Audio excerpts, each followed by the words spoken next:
et dans ce cinéma. Merci, merci beaucoup. Je suis très heureux, on est arrivé, on s'est un peu... On a entendu vos rires, tout ça, c'est chouette. Bonsoir Dany. Alors moi j'avais une question pour vous par rapport, parce que Xavier, quand il a présenté le film tout à l'heure aux spectateurs, il a dit c'était une comédie, mais pas que, vous allez voir. Et c'est vrai que quand on regarde bien les dialogues du film, on s'en rend bien compte. Donc j'aimerais que vous me parliez de ça. Et puis Alice, est-ce que ton potentiel justement de comédie, est-ce que c'est là que tu l'exploites le plus? Est-ce que tu pensais que tu pouvais faire rire autant? Alors, question précise. Voilà. Je sais pas parce que j'étais pas dans la salle, alors je sais pas si vous avez ri, j'espère.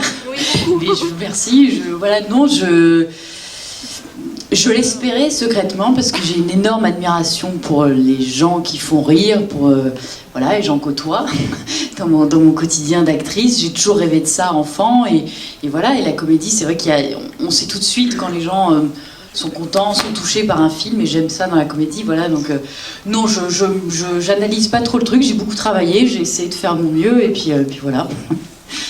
Voilà. Oui, j'ai pas envie de... Pardon. Je vois la caméra s'est pointée sur mon doux visage. Il ne se souvient plus la question. Oui, si, je me souviens très bien. C'est une comédie, on rit, mais pas que. Voilà, c'est ce qu'on l'a présenté comme ça. Et donc la question c'était, est-ce que c'est... Oui, effectivement, on rit, mais pas que. Question suivante. Non, comme je disais tout à l'heure, voilà, ça me plaisait de faire, aussi d'écrire pour un personnage féminin qui rêve d'héroïsme et de courage, quoi, de faire preuve de courage, et que c'est cette petite fliquette maladroite qui vit dans un quartier calme de Paris, qui d'un seul coup veut de l'aventure et veut aller au raid pour faire preuve d'héroïsme, quoi, et qui fait tout pour... ça montre aussi, même si à un moment donné elle est pistonnée par son père, en tout cas elle y arrive, et elle, grâce à l'abnégation, qui est d'ailleurs aussi une des qualités des gens du raid, et au travail, elle va y arriver, quoi. Ça parle aussi des femmes, et c'était important aussi de faire une comédie. Je me suis dit, tiens, c'est un univers très masculin, et c'est bien de faire une comédie sur une femme qui rentre au raid, quoi. Il y en a 3, d'ailleurs, au raid, de femmes. Et on voit la toute première qui rentre au raid, qui n'est plus aujourd'hui. Dans le film, elle est à côté d'Alice au début du film. Voilà. Et Robert Paturel, qui joue Aimé, est un ancien du raid qui était conseiller sur le film et qui a coaché Alice. Voilà. Et il vient de sortir de l'hôpital. Dépression, dépression évidemment, l'hôpital psychiatrique. Je voulais faire un film de raconter, faire une comédie d'action, rendre hommage à l'élite de la police. Et donc voilà, je voulais ça. Et puis en tournant Superchondriac, je me suis dit, tiens, ce serait pas mal que ce soit un personnage féminin plutôt que masculin. Je trouve ça intéressant d'avoir un personnage féminin qui intègre le groupe d'intervention du RAID, en racontant quand même ce qu'est le RAID et tout ça. Et voilà, j'y suis allé en juin 2014 la première fois, pour rencontrer Jean-Michel Fauvergue, le patron du RAID, et puis à Bièvre et tout ça, et puis rencontrer les agents. Et je suis très admiratif.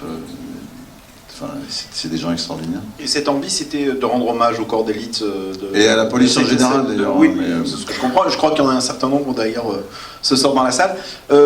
C'est indépendant, finalement, de l'actualité de ces derniers mois. Ah oui, il y a 2 ans et demi, on n'était pas du tout dans la même actualité, ouais, c'est sûr. Et du coup, ça m'a fait rajouter des scènes, comme la scène entre Michel Blanc et François Levental, quand il parle de la presse et tout ça, enfin, des journalistes d'information continue qui divulguent des informations qui mettent en danger les gens. Je tenais à en parler dans le film, quoi. D'ailleurs, j'ai eu 2-3 réflexions de journalistes. J'ai fait, bah oui, mais c'est vrai. Donc voilà, et puis voilà, c'est le fait de faire une comédie d'action aussi. On voit un peu Belmondo dans Dommage, c'est à cette époque-là aussi, au film de Belmondo, de l'époque de mon enfance, quoi. Enfin, voilà. Ali, ça commence à devenir une habitude de tourner avec Dany. C'est le dernier, j'arrête.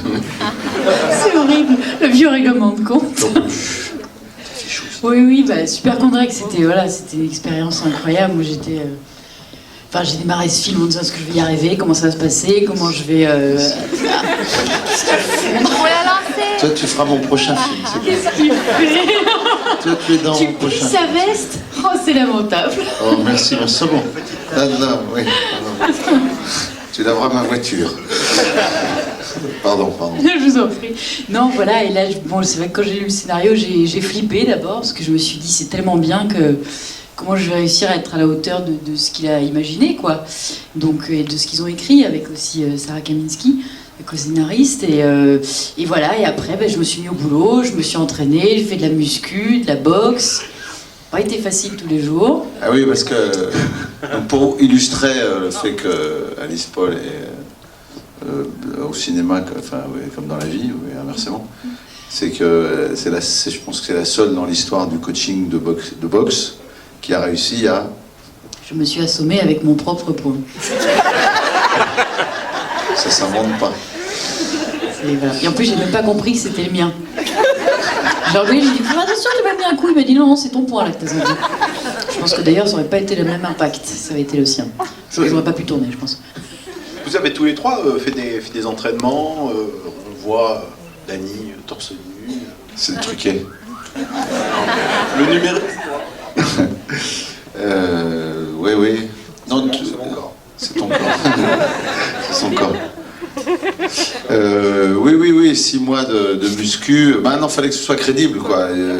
C'est de faire cette formateur en fin de carrière qui est misogyne, macho, à cause de son frère, de sa femme. Donc fallait que ce soit crédible. Donc surtout en fréquentant les gens du RAID pendant 6 mois, c'est très impressionnant. Donc je me suis dit, il faut que je sois crédible. Donc je me suis entraîné pour être alimentaire, muscu, sport tout le temps, quoi. Moi, je suis déjà sportif, mais je faisais du vélo. Mais pour se muscler, c'est moyen. Ou alors quand tu montes tes muscles, tu fais comme ça avec ton mollet. Ça. Ah, touche mon mollet. Mais ça marche pas. Donc je me suis mis à faire de la muscu pour la première fois de ma vie et c'était intéressant. C'est marrant parce qu'on devient fort en fait. On se rend pas compte. Non mais on devient fort. Je soulevais beaucoup. Non, au début j'arrivais à faire 2-3 tractions et je sais pas 20-25 pompes et à la fin j'en faisais 200 par jour, des pompes et genre 15 tractions d'affilée, quoi. Ce qui est énorme. Vous avez vu, ça rigole pas. Non mais et puis je faisais du développé couché à 100 kilos, quoi, 5 fois, puis des pauses. Non, c'était et après j'ai mis des claques à Florent, qui est aussi du coin. Ouais. Bonjour. J'ai fait mes études à Lumini. Ah oui. Et mon fils est né à Marchig au mois de septembre. Voilà. Il s'appelle Marius. Et je trouve que c'est un des meilleurs rôles en comédie d'Yvan Attal. Donc je voulais savoir, est-ce que vous avez pensé à lui tout de suite pour le début? Je sais plus comment c'est venu, mais il a très envie en fait. Yvan avait très envie de jouer de la comédie.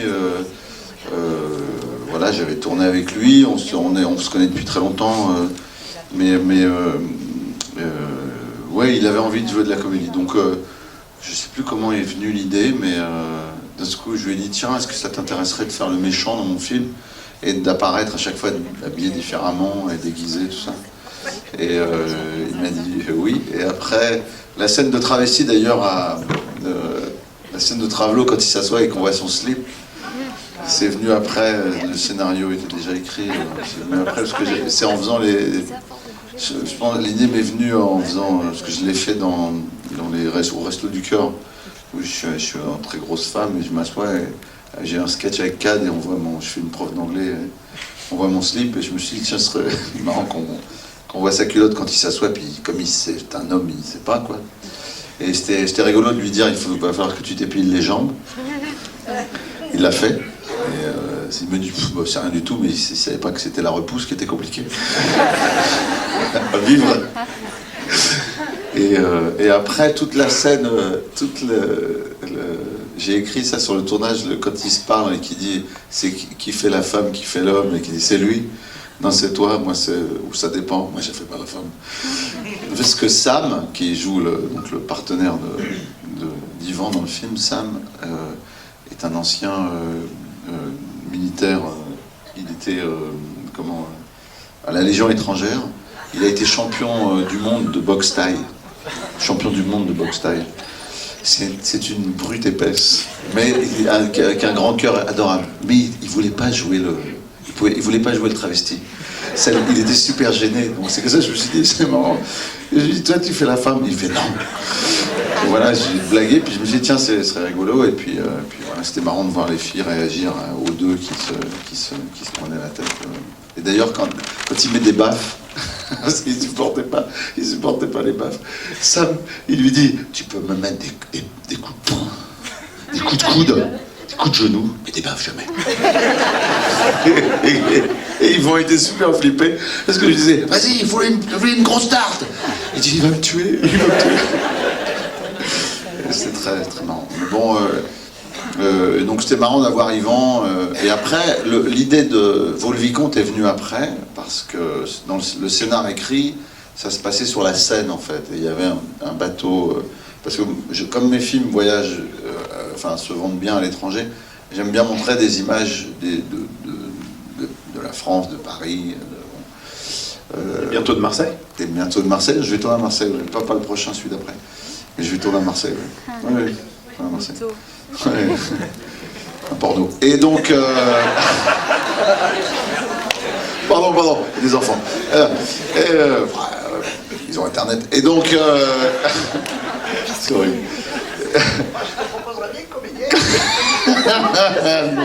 Oh non. Et donc, on ne pouvait plus tourner sur la scène. Bref, c'était compliqué avec les histoires d'état d'urgence, tout ça. Donc, on s'est retrouvé à Vaux-le-Vicomte, parce qu'il fallait un endroit fermé où on puisse tourner. Donc, j'ai réécrit toute la fin. On a réécrit toute la fin avec Sarah Kaminski. Et on est allé à Vaux-le-Vicomte et d'ailleurs c'était formidable, quoi. C'est un endroit absolument sublime. Et puis j'ai du coup redéguisé encore Yvan Attal en Louis XIV et qui remonte l'allée, qui a remonté le vrai Louis XIV juste avant d'enfermer Fouquet, parce que le château était construit par Fouquet. Et Fouquet a été ensuite banni parce que le château était sublime, et Louis XIV a pris les architectes, notamment le nôtre, pour les jardins, pour faire Versailles. Et donc voilà, c'était un clin d'œil qui était amusant. Mais alors c'est un endroit absolument sublime, mais quand on va, c'est drôle de rencontrer la famille qui est toujours dans le château et de leur dire on va le détruire. J'ai eu cette question. Vous allez faire quoi alors à Vaux-le-Vicomte? On va le filmer et le détruire. Mais bon, voilà. On a reconstruit, tous les extérieurs sont là-bas.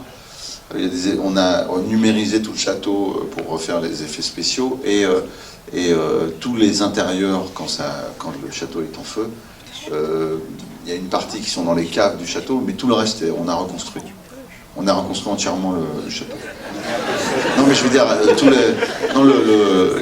les salles, je veux dire, tous les intérieurs sont en studio. La scène avec la cagoule, là où on se cogne, parce que Dany, je voyais tellement qu'il avait envie de rigoler quand on sort, qu'on est censé s'équiper et que je rentre dedans, que j'ai la cagoule complètement tordue. Je voyais tellement Dany qui se mordait les joues pour pas rigoler que c'était un très bon souvenir. Voilà. Mais il y en a plein d'autres, hein, à vrai dire. Et puis avec tout le monde, juste un petit mot.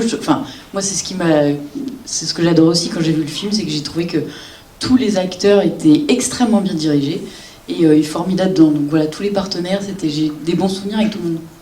Voilà. Florent? Alors, moi, mon meilleur souvenir, c'est la cantine. Non, c'est pas vrai.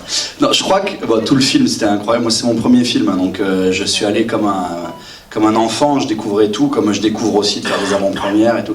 Mais quand même, je crois que le souvenir le plus marquant, C'est la dernière lecture que j'ai faite avec Dany et Alice et tout. Et je savais, Dany savait que j'étais pris depuis un mois, mais moi je savais pas que j'étais pris, personne ne me l'avait dit. Donc j'attendais, et on a fini cette lecture. Personne m'a rien dit, j'ai fini par dire, tout le monde disait je suis content pour toi, mais je savais pas pourquoi les gens étaient contents pour moi. Donc je suis allé voir Dany, je dis mais je suis pris, il me dit mais ça fait un mois que t'es pris. Et là, j'ai traversé Paris en scooter pendant 1 heure, et j'étais comme ça. Je crois que c'est ça le souvenir. Après, tout le tournage a été incroyable, les entraînements avec le raid, le tournage, d'être avec Dany, Alice, et enfin tout était génial. Mais ce souvenir-là, je crois qu'il va rester marqué très très longtemps. Encore Allez. merci Dany. Moi, j'ai pas dit mon meilleur souvenir de. Exact. C'est Xavier, bah voilà. Mais c'est pas grave, parce que je viens souvent pour les films, du coup tu t'habitues. C'est quand tu m'as pas posé la question. Non, c'est un de mes meilleurs souvenirs. Évidemment, moi, c'est quand on dirige un film, quand on l'écrit, c'est un peu, c'est comme son bébé, donc il y a pas, c'est difficile de se parler de ses enfants en disant quel est le meilleur moment où pas Isabelle, non, j'ai pas Isabelle. Je vois plein de gens que je connais. Non, donc il y a pas. C'est un peu tout le tournage, quoi. Je dois dire que j'étais très ému et très heureux des 2 projections qui ont eu lieu. Les 2 premières, ça a été pour les orphelins de la police à Noël, et je tenais à faire une projection pour eux et puis et leur famille. Donc c'était très formidable de les voir rire et s'amuser, et puis voilà, très émouvant. Et la projection du raid, la projection pour le raid à Paris, où tous les agents, dont une partie d'ailleurs jouent dans le film, quand ils ont vu le film et qu'ils ont aimé, qu'ils ont beaucoup aimé le film, quoi. C'était Question que j'ai pas posée tout à l'heure, mais comment le raid a accueilli le projet? Et d'ailleurs, j'imagine tous les niveaux, c'est-à-dire les opérants, les dirigeants, peut-être le ministre, j'en sais rien. Non, alors le ministre Bernard Cazeneuve a été absolument génial, puisque ils ont aimé. En fait, quand je suis allé la première fois, on a déjeuné, on est allé au raid, j'ai visité, et puis il y avait Jean-Michel Fauvert qui était là, qui me regardait un peu le sourcil français en disant qu'est-ce qu'il va faire là, le Danny Boone avec le raid. Parce que voilà, et j'étais assez clair, j'ai dit écoutez, moi je veux pas. Je suis pas là pour me moquer du raid comme je me suis moqué de la Poste. Et en même temps, je reçois toujours mon courrier. C'est vrai que la Poste, ça a été compliqué. Quand j'ai fait les ch'tis, on m'a demandé des autorisations à la Poste, ils ont dit non. Pour tout, je pouvais pas utiliser. Je pouvais même pas dire la Poste dans le film. C'était interdit. On a une lettre. C'est rare de recevoir une lettre de la Poste, mais c'est pas mon signe en général. Et donc la Poste m'écrit et tout le tournage s'est arrêté. Tout s'est arrêté parce que 3 semaines avant le début, on pouvait plus tourner parce j'avais pas le droit d'utiliser le logo, j'avais le droit de rien. Et tout ça à cause d'un petit sketch un petit peu moqueur sur la rapidité des services. Donc c'est sûr que quand je vais voir le raid, il me regarde en disant qu'est-ce qu'il veut faire. Je lui dis non, vous inquiétez pas, c'est pas un sketch. Je raconte l'histoire de la première femme. Je dis déjà, est-ce qu'il y a des femmes chez vous, comment ça se passe, j'aimerais rencontrer, voir, voilà. Et puis ensuite on s'est attaché en fait. On s'est attaché aux gens. Et en plus, d'autant plus avec les événements et avec l'implication du raid dans la sécurité et de la police en général d'ailleurs, mais donc d'un seul coup c'était un projet qui était qui est devenu pour moi fondamental, quoi, hyper important, et je tenais vraiment à ce que le film soit réaliste, à rendre hommage à la police en général et en particulier au raid, et à raconter leur histoire, et le plus beau cadeau ça a été les agents du raid qui ensuite m'ont dit on se retrouve dans ce que raconte le film, quoi. Merci en tout cas de leur avoir rendu hommage. Ils nous protègent. Je pense qu'ils méritent aussi des applaudissements.